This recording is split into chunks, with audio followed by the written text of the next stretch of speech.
కూడా వచ్చారు డిబేట్లో. జాయిన్ అయ్యారు అద్దెకి దయాకర్ గారు.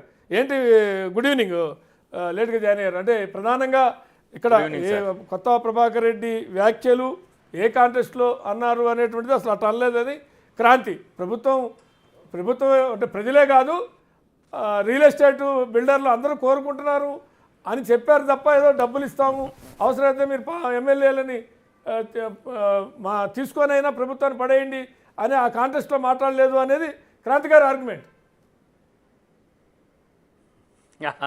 క్రాంతి గారు చాలా ఏమంటారు చాకచక్యంగా సమాధానం చెప్పినా, అంటే ఆ ఉద్దేశం తనకున్నది, అంటే తనకున్నది అనుకుంటే మేము ఏమనుకుంటామంటే వారు చాలా దగ్గరగా ఉంటారు కేసీఆర్ గారికి కాబట్టి వారే అనిపించిందా లేకపోతే అనాలని అన్నడా అనే విషయంలో వారే సమాధానం చెప్తారు. కానీ ఇప్పుడు మాకు ఒక ఆలోచన రాదా, క్రాంతి గారైనా ఆలోచించాలి. ఇంక 10 మందిని తీసుకున్నాం కానీ ఇంకొక 20 మందిని తీసుకుంటే పోలా అని అనిపించేటట్టుగా మనోని మాటలు ఉన్నట్టు అనిపించింది నాకైతే. అంటే మామూలుగా చూస్తే వాళ్ళు ఇంకా 10 మంది మీ దగ్గర ఉండలేకపోతారు, ఇంకా 20 మంది అట్లా కాదు, మమ్మల్ని ఎందుకు వదిలేశారు అనే ప్రభాకర్ రెడ్డి గారు ఇండైరెక్ట్ సంకేతం ఇస్తారు. కాదు 10 మంది ఉండలేకపోతున్నాడా, ఇంకా 20 మంది ఎడికెళ్తారు మీకు? చెప్పండి. చాలామంది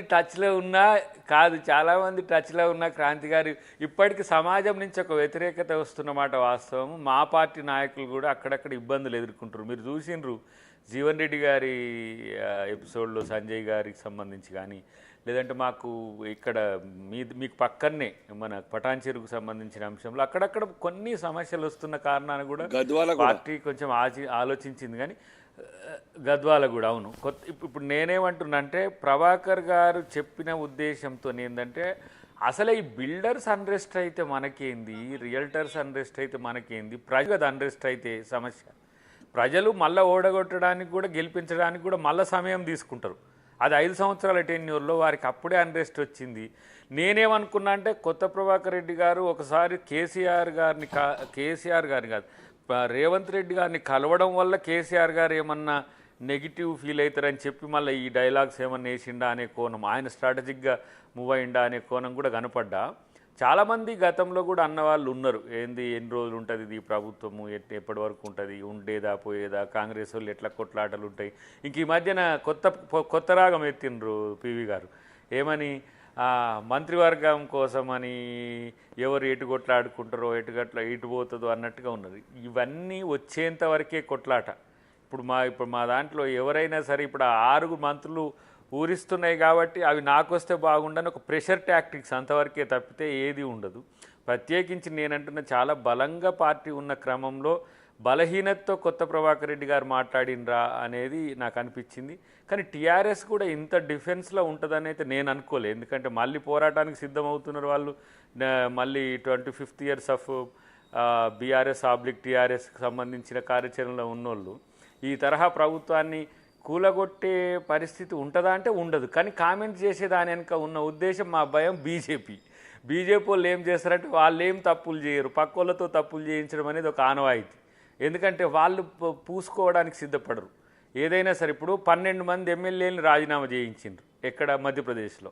రాజీనామా చేయించేసరికి గవర్నమెంట్ మైనారిటీలో పడిపోయింది. గవర్నమెంట్ కొలాప్స్ అయిన తర్వాత వీళ్ళు మెజారిటీకి వచ్చి బీజేపీ గవర్నమెంట్ అయింది. మళ్ళీ 12 మంది ఎమ్మెల్యేలకు కంటెస్ట్ పెట్టించి 12 బీజేపీ గెలిచింది.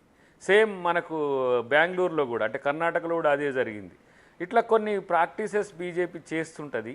అదేమైనా ఇక్కడ ఇన్వాల్వ్ అయిందా అని అంటే కొంత వాళ్ళిద్దరి మధ్యన బంధం ఇప్పుడు ఈ హెచ్సియు ఇష్యూలో మనకు కనబడుతుంది. ఎందుకంటే ఈ ఏఐ గ్రాఫిక్స్తోని తర్వాత ఇక్కడ ఉన్న డీటెయిల్స్తో తీసుకొని బండి సంజయ్కి మన కిషన్ రెడ్డికి ఇస్తే ఇప్పుడు ఏకంగా ప్రధానమంత్రి మోడే ప్రాపగండా టీంలో జాయిన్ అయిపోయి ఆయనకు బుల్డోజర్లకు జేసీబీలకు తేడా తెలుస్తలేదు. ఏదైనా పని చేసుకోవాలంటే వెనకటికి మనం కూలోళ్ళని పెట్టి పారలు పెట్టి ఆ భూమి చదును చేసుకునేది. ఇప్పుడు జేసీబీలు ఆ పని చేస్తాయి. బుల్డోజర్లు ఏం చేస్తాయి, అవి కూలగొట్టేయి, పెద్ద పెద్ద బిల్డింగ్స్ను వాటిని కూలగొట్టేయి. కాబట్టి అక్కడ కూడా వారు తొందరపడ్డారు ప్రధానమంత్రి గారు. కాబట్టి ప్రధానమంత్రి గారు తర్వాత ఇక్కడ కేసీఆర్ గారు కలిసి బాగా, ఎందుకంటే బీసీ బిల్లు తెచ్చినాక వాళ్ళకు కళ్ళు గుడుతున్నాయి. ఇటు ఎస్సీది సంబంధించి వాళ్ళు సుప్రీంకోర్టు తీర్పిచ్చిన తర్వాత ఫస్ట్ గవర్నమెంట్ ఇన్ ఇండియా ఇట్లాంటి వీళ్ళకి ఛాలెంజెస్. ఇప్పుడు ఆంధ్రప్రదేశ్లో కూటమి ప్రభుత్వం ఉన్నది, ఎందుకు సన్నబియ్యం ఇయ్యరండి ఒక్క మాట మనం అనుకుందాం. వాళ్ళు మా బండి సంజయ్ అంటుండు, కిషన్ రెడ్డి గారు అంటుండ్రు కదా. ఇట్లాంటి కొన్ని తెలంగాణ మోడల్ అనేది ఏకంగా మోడీ గారికే తలిగే స్థితి వచ్చింది. కాబట్టి ఈ ప్రభుత్వాన్ని డీస్టెబిలైజ్ చేయాలనే కుట్ర బీజేపీ ఉంటుంది, బీఆర్ఎస్ ఉంటుంది. దాంట్లో కేసీఆర్ గారు బయటికి వెళ్ళే ముందు కొంచెం హంగామా క్రియేట్ చేయాలి కదా. అందుకని ప్రభాకర్ రెడ్డి గారు కొంత ఏదో చేసినట్టుంది, కానీ అది కూడా టీ కప్లో తుఫాన్ లెక్కనే ఉండే అవకాశం ఉంటుంది. ఆయన ఒకసారి ఇటు అంటుండు, ఒకసారి అటు అంటుండు, మళ్ళీ రేపు ఏమంటాడో తెలియదు. కాబట్టి కొంత మేమేం పెద్ద అంటే సీరియస్ అంటే ఎట్లయినా కూలగొడతామని చెప్పడం అనేది ప్రజాస్వామ్య ప్రభుత్వాన్ని, కేసీఆర్ గారిని కాదనే కదా. ఆయన తెలంగాణ కొరకు పోరాడిందని చెప్పిన 9 సంవత్సరాల పరిపాలనలో ఇక అసలు ఆయన ఏమన్నాడు, ధరని కనుక నచ్చకపోతే మమ్మల్ని బంగాళాఖాతంలో ఏమని పబ్లిక్ మీటింగ్లో అన్నాడు. ధరణి నచ్చకనే వారిని బంగాళాఖాతంలో కాదు, ఫామ్ హౌస్లోనో ఇంట్లోనో ఆయనను కూర్చోబెట్టిన పరిస్థితి ఉన్నది. కాబట్టి మళ్ళీ వెంటనే కేసీఆర్ గారిని, జగదీష్ రెడ్డి అంటుండే ఒక మాట నేను చూసిన, కేసీఆర్ గారిని మళ్ళా కోరుకుంటుర్రు ప్రజలు, ప్రజలు తప్పు చేసినామనే భావన ఉన్నది అని. ప్రజలు తప్పు చేసినని ప్రజల్ని తప్పు పట్టే ప్రయత్నం చేయకండి.